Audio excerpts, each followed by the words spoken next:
Non, il n'y a pas eu de rétropédalage ni changement de cap. D'abord, il y a une différence fondamentale entre cadre de concertation et cadre de dialogue. Le cadre de concertation, c'est une démarche volontaire et anonyme. C'est-à-dire vous venez, vous discutez, c'est la hiérarchie qui prend la décision finale. Par contre, si c'est un cadre de dialogue, d'abord, c'est structurel. Il y a les politiques et toutes les composantes de la nation. Il y a l'assistance, il y a la présence de nos partenaires internationaux, CEDEAO, Union africaine, Nations unies et le G5, l'Union européenne. Donc, là, c'est structurel, c'est exécutoire.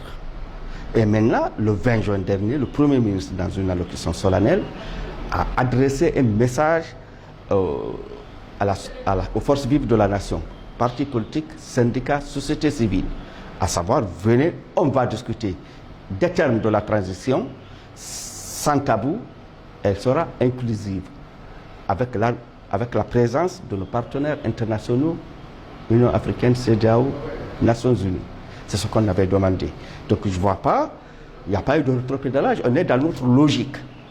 Et la décision a été prise au niveau de l'ANAD, sous la direction de son président et en rapport avec les autres entités politiques, d'aller les écouter.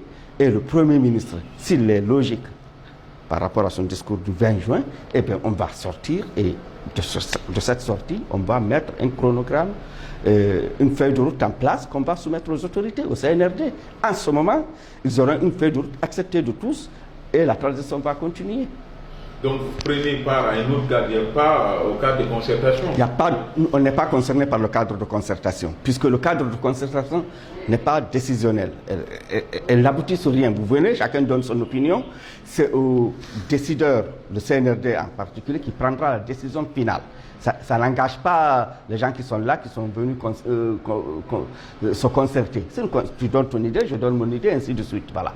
Mais quand il y a un cadre de dialogue, il y a un programme, vous définissez un programme, vous discutez sur les points définis et vous élaborez une feuille de route que vous soumettez, qui est décisionnelle. Maintenant, ça a exécuté. Par exemple, si on parle par exemple de la durée de transition, les autres ont dit 36 mois. Si le cadre de dialogue définit que c'est 24 mois, c'est 24 mois. On ne peut pas aller au-delà. Si on dit, bon, maintenant, les termes de la transition, c'est ça et ça, c'est défini, c'est signé, c'est acté et c'est exécuté. Si on dit qu'il faut recenser la population pour extraire un fichier électoral, c'est défini, c'est acté, et les bailleurs de fonds, nos partenaires internationaux sont là pour nous accompagner dans cet exercice. Vu les difficultés pour mettre tout le monde autour de la table, est-ce que vous pensez que le Premier ministre Mohamed Bayrogui a toutes les coups de frange? Est-ce qu'il a des marges de manœuvre suffisantes pour mener ce dialogue?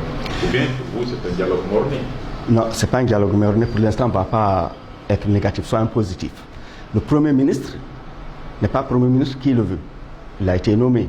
Il a dû avoir le profil d'être Premier ministre comme tant d'autres Guinéens. Donc, il a des responsabilités. S'il sait qu'il va échouer, s'il voit qu'il a échoué, il n'a qu'à assumer les conséquences et démissionner. Je ne vois pas de raison qu'il échoue. Puisque je pense que son discours est très responsable, le discours du 20 juin.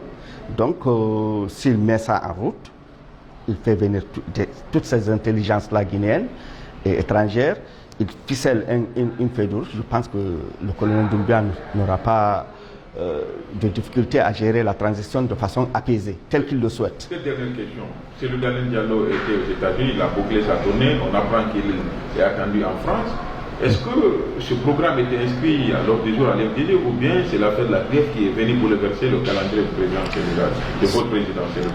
Le président Cellou Diallo avait ce programme bien avant la chute d'Alpha Condé. Mais, comme vous le savez, il était confiné chez lui.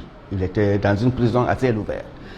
Et quand il y a eu le coup de force libérateur du 5 septembre, là, il a commencé à dérouler maintenant l'agenda qui était programmé. Mais puisque les rendez-vous étaient annulés pour les raisons que je viens de vous dire, on a remis notre agenda en route. Et personnellement, j'ai participé à ces rendez-vous, que ce soit en France ou à l'Union européenne.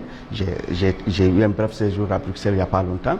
Donc, on a mis le truc là en route et maintenant, de Dakar, de Conakry, il est venu à Paris, il a vu quelques-uns, après il est reparti à Dakar, ainsi voilà, sa tournée continue et dès qu'il va boucler sa tournée, ça n'a rien à voir avec la CRIEF, il rentrera en Guinée et si la CRIEF a besoin de lui pour tel ou tel dossier, eh bien, il sera entendu comme tout autre citoyen et il n'y a pas de tabou dans ça et c'est un républicain, il va respecter la République, il va respecter la justice de son pays. Donc c'est pas une stratégie d'évitement tout non, ça? Non, il ne va pas éviter la justice. Non, non, absolument pas. Fuite, hein. Non, il n'est pas en fuite. Il est parti avant même que la convocation n'arrive. Donc c'est bien avant il est parti avant. Donc c'est après que il était déjà à l'étranger quand la convocation est venue. Il était déjà dans sa tournée. Et même la convocation là, il ne l'a jamais reçue. Personne n'a reçu une convocation de Cellou Dalein Diallo. Donc vous, aujourd'hui, Cellou Dalein Diallo est bien disposé à répondre à... Oui, dès que les choses seront faites dans les règles.